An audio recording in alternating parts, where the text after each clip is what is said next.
All right, everybody, this is Papa Jim here. What we're working on today is a 1999 Chevy Tahoe 5.7 liter R engine code with a complaint of engine has a extended crank when it starts.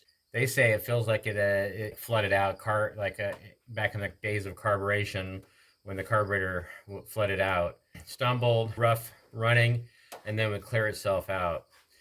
Well, this is fuel injection, and so you start looking at things why it would have that kind of symptom, and these are kind of notorious for the evaporative emission system purge valve leaking vacuum without being controlled. So basically it's pulling vacuum when you start the engine up, and when it's not supposed to be pulling vacuum, it pulls the vapors of gas from the gas tank up into the engine and causes the hard starting, especially after fill-ups.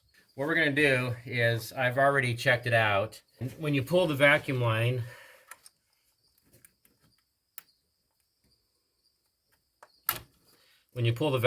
off, if the computer is not telling the solenoid to allow vacuum to go through here, there should not be any vacuum. And this one did have vacuum. Actually, it had full engine vacuum going through here to the gas tank vapor control system. So that's why we're replacing it. So you're gonna unplug it. And another way to test it too is unplug the electrical, and these are normally closed valve. So this port here, with it unplugged, the valve is closed, so there should not be any vacuum coming through here. And so that eliminates to make sure that the computer is not allowing partial, because these are pulse width modulated, which means that they are allowed to operate vacuum through the valve at certain amounts. So it could have really light vacuum, or if it needs it, it can allow almost full engine vacuum. So, and this one here has got full engine all the time. So what I'm gonna do is make it a little bit easier here. Wrong size, of course.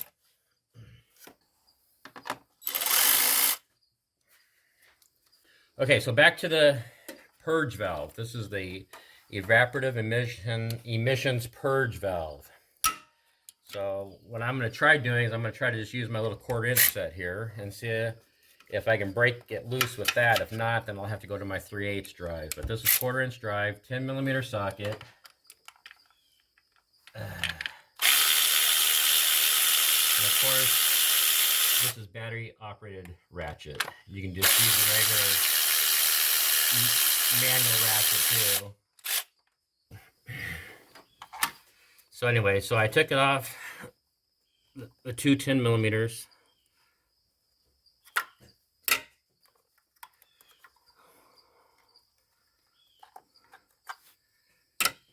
And there's your purge valve.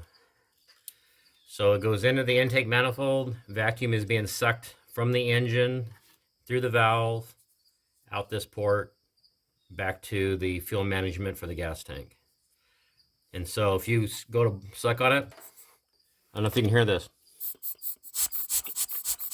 That valve is wide open and it should be blocked. So I've got the replacement valve right here.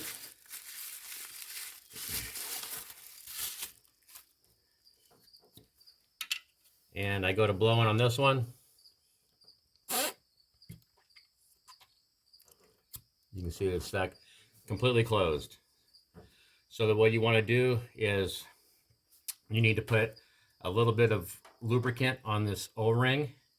I like to use just a silicone based lubricant on this, and let me go get that right now. Okay, so now I got my silicone based lubricant on here.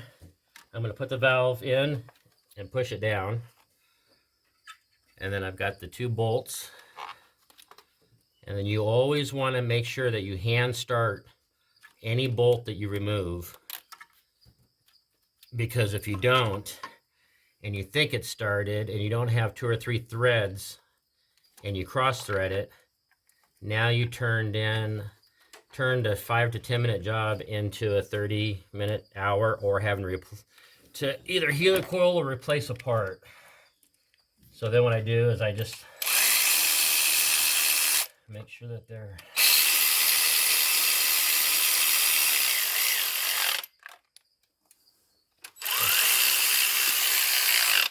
run down, and then I always, even though I have my cordless ratchet, I always take a hand ratchet because I know the feeling of where they need to be at. If you're not sure, they do have torque specifications for these, and I will post that in the in this video so you can see what the torque on these are. Every manufacturer and every application has a different torque, so I'm guessing this is probably going to be about 10 to 12 foot-pounds, maybe. Could be 71 to 106 inch-pounds. It all depends. Okay, so I'm going to go ahead and plug this back in. So there it goes and locks down in there. So it's real easy on how small these terminals are to have one slightly bent, and you go to push down in there, and you take one of the terminals and you push it over. And that's going to create a whole nother problem, and it's going to set a check engine light for a circuit code. So make sure that your terminals are straight when you put the connectors back on.